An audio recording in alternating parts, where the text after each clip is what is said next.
सभी को नमस्कार। मैं उनीश कुमार। मध्य प्रदेश में नगर परिषद के चुनाव चल रहे थे, उसी दरमियान सिंगरौली जिले से बड़ी रिपोर्ट आ चुकी है मेरे पास।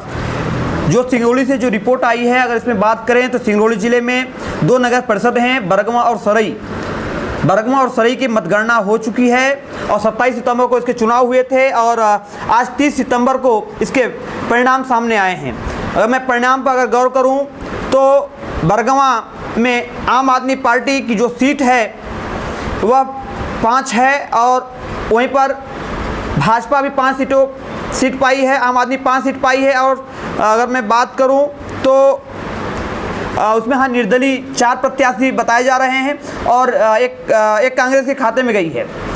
बड़ा सवाल यही है कि आखिर भारतीय जनता पार्टी के यहाँ विधायक सुभाष वर्मा निवास करते हैं बरगवां में, या करारी हार, या कहें आम आदमी पार्टी इतनी हावी हो जाना, इतनी कहें कि सीटें लेकर आना कहीं कहीं भारतीय जनता पार्टी के लिए एक खतरे का सिग्नल है। और सुभाष वर्मा विधायक जो है उनके लिए भी खतरे की घंटी यहाँ से बजती हुई दिख रही है। वीरेंद्र गोयल यहाँ के जिला अध्यक्ष हैं भारतीय जनता पार्टी को लेकर, इनकी भी तमाम चर्चा रही, चाहे नगर निगम चुनाव रहा हो, जिला पंचायत का चुनाव रहा हो, सभी जगह अध्यक्ष वीरेंद्र गोयल पर तमाम आरोप लगाए गए कि इनकी वजह से पार्टी हारी में जो चर्चाएं चल रही थी। लेकिन फिर भी 3 विधायक सांसद रहे, उनकी किसी भी तरह की विकास कार्य काम नहीं आई।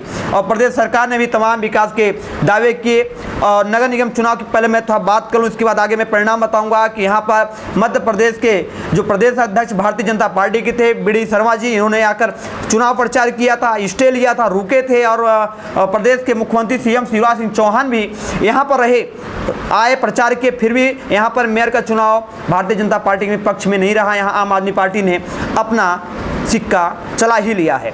आपको ही बता दें कि आम आदमी पार्टी का चुनाव प्रचार करने केजरीवाल आए थे, लेकिन जो नगर परिषदों में चुनाव प्रचार हुए हैं वहाँ पर मध्य प्रदेश के खनिज मंत्री विजेंद्र प्रताप सिंह और सिंगरौली जिले के प्रभारी मंत्री विजेंद्र प्रताप सिंह 3 दिनों तक 2 नगर परिषदों में चुनाव प्रचार किए हैं। लेकिन मैं परिणाम की बात करूं तो जब 3 विधायक, 2 प्रदेश उपाध्यक्ष अगर जिले में हो, एक सांसद हो, प्रभारी मंत्री हो, अगर इतनी करारी हार होती है तो कहीं ना कहीं कई तरह के सवाल खड़े किए जाते हैं, इस पर चर्चा किया जाता है। मैं विस्तृत में बताया था आपको कि 6 बजे आपको कोई जानकारी दे रहा हूँ। इतना ही नहीं, एक बार मैं पुनः अपडेट आपको कर दूँ। जो मेरे पास जानकारी है कि नगर परिषद बरगवां के नतीजे जो हैं वार्ड क्रमांक 10 से, मेरे पास जो डाटा है मैं एक बार क्रमबद्ध कर दूं तो वार्ड क्रमांक 1 से मंगल सिंह विजय हुए हैं, वार्ड क्रमांक 2 से अर्चना बीजेपी से जीती हुई हैं, मंगल सिंह निर्दलीय हैं जो वार्ड क्रमांक 1 से हैं, वार्ड क्रमांक 3 से जो अभिलाषा सिंह कांग्रेस से हैं, वार्ड क्रमांक अगर 4 की बात करें तो 4 में यहाँ पर बीजेपी से प्रत्याशी जीते हुए जिनका नाम नहीं आ पाया है। और वार्ड क्रमांक 5 में प्रमीला बीजेपी से प्रत्याशी रही हैं, वार्ड क्रमांक 6 में आम आदमी पार्टी की जीत हुई है, 7 में आम आदमी पार्टी की जीत हुई है, 8 में आम आदमी पार्टी की जीत हुई है, 9 में आम आदमी पार्टी की जीत हुई है, 9 से लेकर फिर 10 की अगर बात करें तो यहाँ पर बीजेपी ने अपनी जीत हासिल की है। और 11 में निर्दलीय प्रत्याशी, वार्ड क्रमांक 12 में निर्दलीय प्रत्याशी, वार्ड क्रमांक 13 में बीजेपी प्रत्याशी, तमाम इस तरह की रहे। और अंत में इसका जो कहें कि जो रिजल्ट आया था, आपको बता दें कि 15 वार्डों में जो है बस डाटा कलेक्ट हुई है। अभी एक रिपोर्ट के मुताबिक अगर बात करें तो 6 भाजपा के खाते में हैं और 5 आम आदमी पार्टी के और 1 कांग्रेस के और 3 निर्दलीय प्रत्याशियों के हाथ में चुनाव परिणाम गया है। और बात करें सरई नगर परिषद की तो वहाँ पर भी बड़ा दिलचस्पी रहा है। और कहें कि यहाँ पर निर्दलीयों ने अपनी अच्छा चाल चली है, अच्छा इन्होंने सिक्का चलाया है अपना।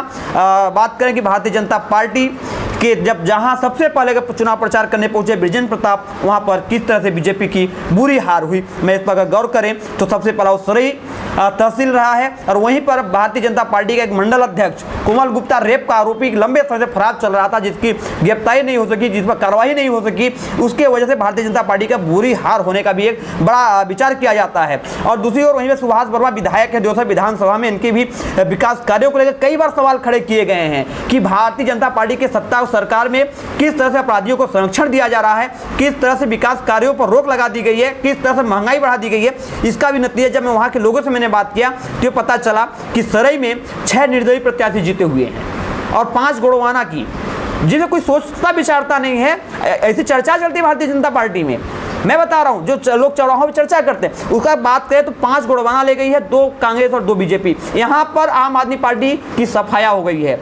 नगर परिषद कि जो चुनाव सही में हुए हैं वहां पर आम आदमी पार्टी का पत्ता नहीं खुला है, यहां पर जमानत जब्त हो गई है, यहां पर कोई भी उसके पार्षद नहीं जीते हैं। आपको पुनः बता दूं 6 निर्दलीय प्रत्याशी सराय में जो चुनाव हुए हैं, 5 गुड़वाना, 2 भाजपा, 2 कांग्रेस के। और मैं क्रमबद्ध बता दूं कि वार्ड क्रमांक 1 से राधा सिंह गुड़वाना गणतंत्र पार्टी से हैं, अनुराधा सिंह गुड़वाना गणतंत्र पार्टी से हैं, राम सजीवन निर्दलीय जीते हुए हैं। वार्ड क्रमांक 3 से वार्ड क्रमांक 4 में रेशमा बबुल निर्दलीय प्रत्याशी जीते हैं। वार्ड क्रमांक 5 में शहजाद निर्दलीय जीते हैं और वार्ड क्रमांक 6 में रामवती भाजपा से, वार्ड क्रमांक 7 में सुमन सिंह भाजपा से, इसके बाद शमशेर सिंह गुड़वाना पार्टी से सराय से ही हैं।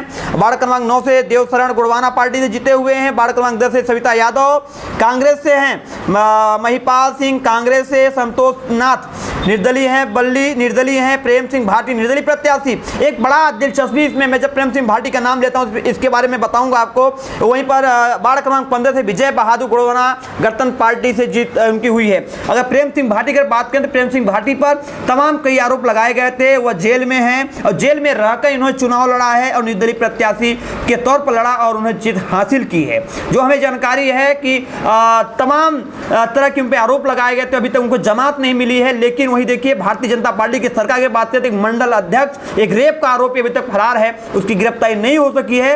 और भारतीय जनता पार्टी ने भले ही उसे क्यों न हटा दिया गया हो, लेकिन इस चुनाव में इन सभी के परिणाम इससे जुड़ते हुए मिलते हैं। किसका कारण है कि भारतीय जनता पार्टी की करारी हार, बुरी हार, इसके लिए भारतीय जनता पार्टी के नेता सामने आकर बोलने को तैयार नहीं है, इंटरव्यू देने के लिए तैयार नहीं है। फिर भी नई ताकत न्यूज नेटवर्क यह दावा करता है कि आम जनता की ताकत, आम जनता की आवाज उठाने में हम कहीं पीछे नहीं हटेंगे। पुनः एक बार मेरा निवेदन है कि विकास कार्यों में आप सभी की मददगार बने। अगर आपके आसपास क्षेत्र में कोई व्यक्ति भूखा हो, जिसे भोजन की व्यवस्था नहीं हो पाई हो और नई ताकत न्यूज नेटवर्क की टीम से संपर्क करें, उसकी भोजन उपलब्ध कराने का हम लोग सभी लोग मदद करेंगे। देखते रहिए हमारी वीडियो नई ताकत न्यूज नेटवर्क।